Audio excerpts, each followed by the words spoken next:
have the Dolphins done enough to compete in the AFC East? It's interesting how this question is worded. Compete in the East. What does that mean? In the AFC East. What does that mean? Does it mean that they can compete for the division title? No, they can't compete for the division title. They're not competing with the Buffalo Bills. Can they compete with the New England Patriots for the second spot? They kind of did that last year already. So I have to say, yes, they can compete for what? For second place in the division. Can they compete for a wild card spot? That's going to be the question. Again, I hate to answer a question with a question, Well, but don't do it. Can Mike McDaniel coach? What do we know about Mike McDaniel?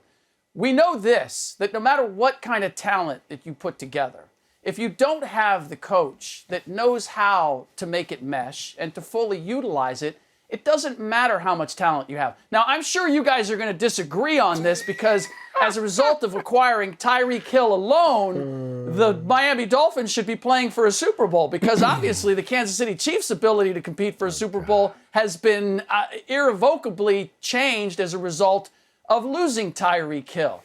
I don't know that Tyreek Hill can make a big enough difference. I don't know that any of the pieces that they added offensively can make a big enough difference because you still have a huge question mark at quarterback and the ability of Tua Tagovailoa to take advantage of all that additional talent. So it depends on what you mean by compete. Compete for the division title?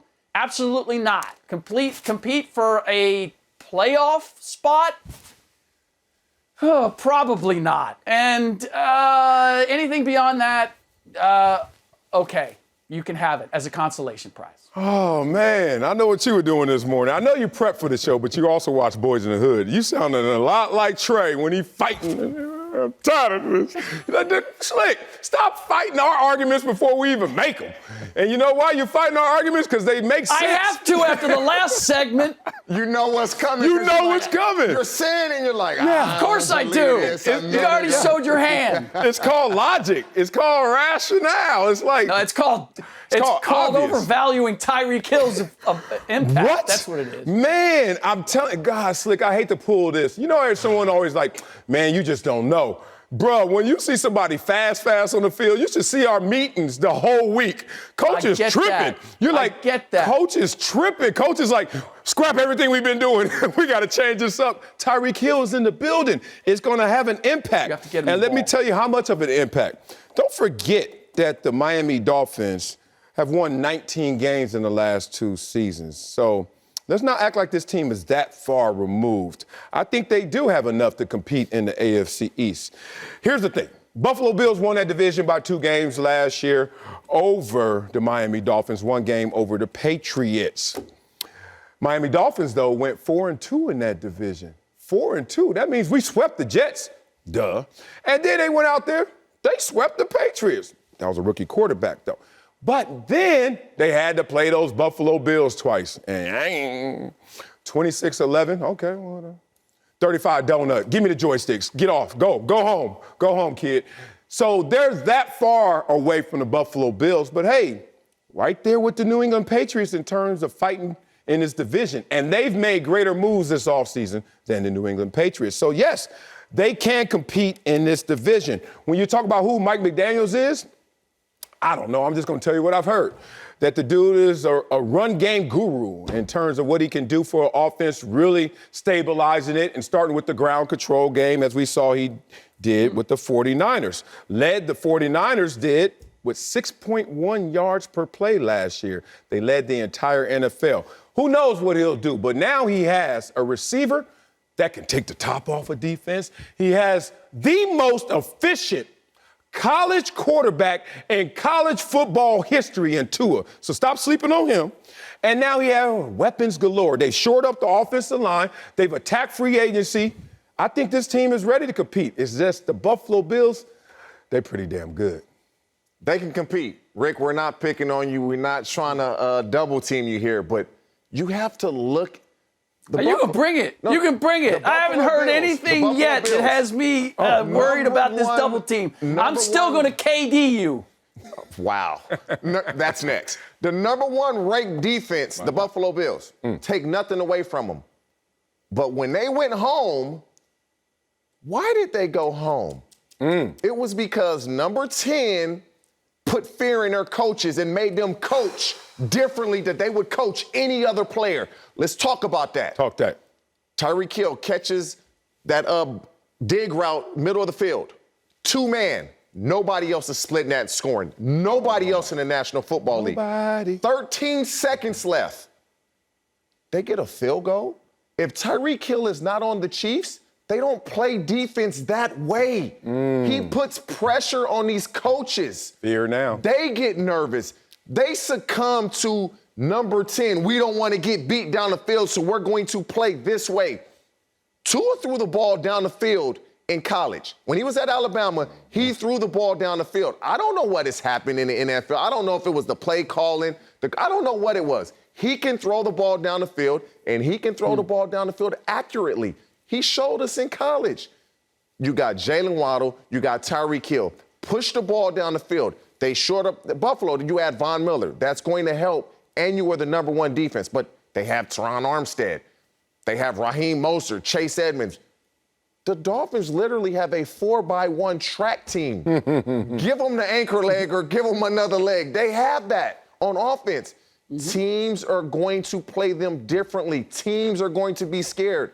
Buffalo just showed you that. The last game that they went home, they didn't play scared. They coach scared. And when the coach is scared, the players get that. You walk into the meeting on Wednesday, they talk differently when you got that type of speed you're going against than when you don't. You sense it as a player, and so you play how they coach, nervous. You know what? I want to revise something because for yesterday and today, I've thrown some slander at Tyreek Hill's way, and he doesn't deserve it. Say that. He scares me, and I'm not even playing, and they're not even my team, whether it's who the Chiefs were playing or who the Dolphins are going to play. So I want to put that aside. Tyreek Hill, without question, is a phenomenal weapon. He's not the best receiver in the league, but he is as dangerous and impactful as any receiver in the league. I will give you that. Here's the problem. Here's the great flaw in both of your arguments because all you see is the shiny object. Tyreek Hill, look at what he does. It's unbelievable.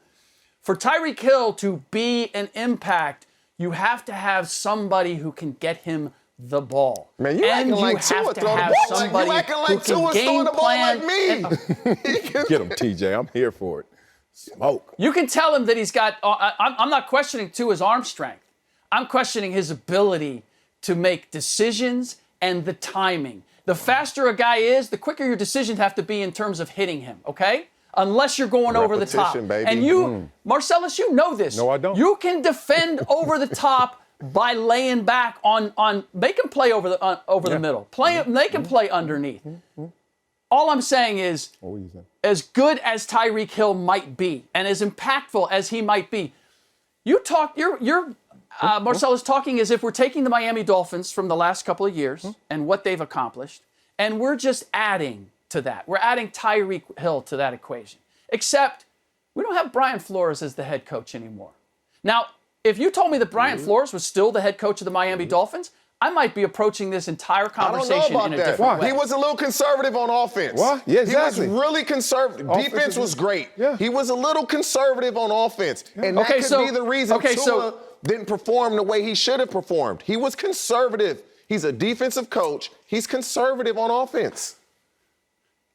Yes, so Slick. Brian Flores gets none of the credit for what the Miami Dolphins were the last 2 years and the improvement that they made. Defensively outstanding.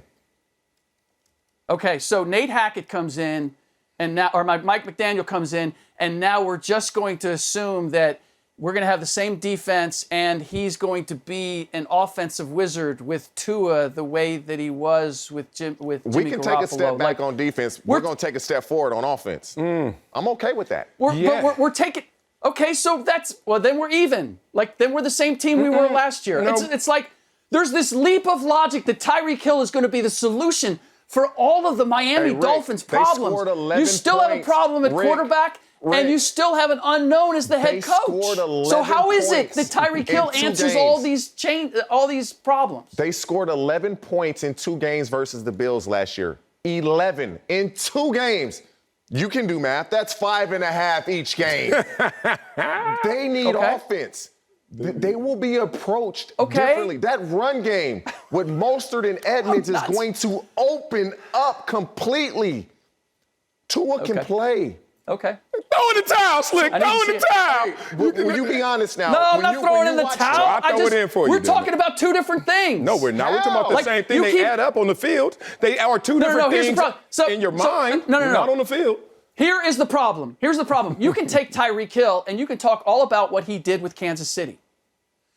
I can't tell you anything about Mike McDaniel. And no, you can't tell me what Mike McDaniel did with the 49ers and translate that to the Dolphins. You made that point, and I respect it, except you don't have to slant it towards a negative. Like, the unknown doesn't have to be perceived as a negative. You're taking it like, we don't know. And I'm like, fine. But what I do know is he's an offensive-minded coach, and that's where the league is now. Ask Sean McVay, who just won a Super Bowl with an average defense, even though he doesn't have average defenders. He won the Super Bowl because of what they did offensively.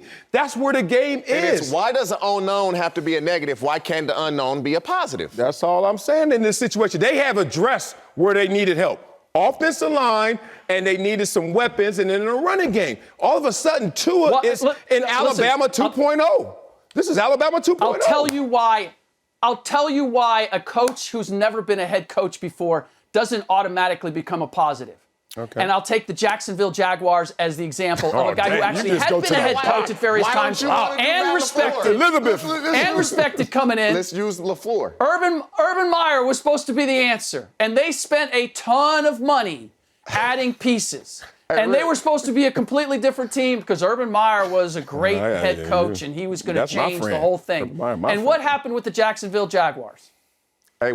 This assumption that I have a brand new NFL head coach and I'm spending money and I'm getting all this talent and I got the #1 pick and I got the best quarterback, the best rookie quarterback going, and suddenly everything's going to be transformed. Yeah, that was positive. Everybody took a positive, and that could not have gone worse. So my reluctance to buy into a guy who's never done the job before and his ability to take whatever talent he's given and make it work better than it did before, I think being a little skeptical about that is a reasonable position rather than saying they got Tyreek Hill, or they still got Tua, but you know what? And we've never seen Mike McDaniel ever coach before, but you know what? It's going to work out great. They're going to be right there with the Buffalo Bills, and they're going to be much better than Bill Belichick and the New England Patriots.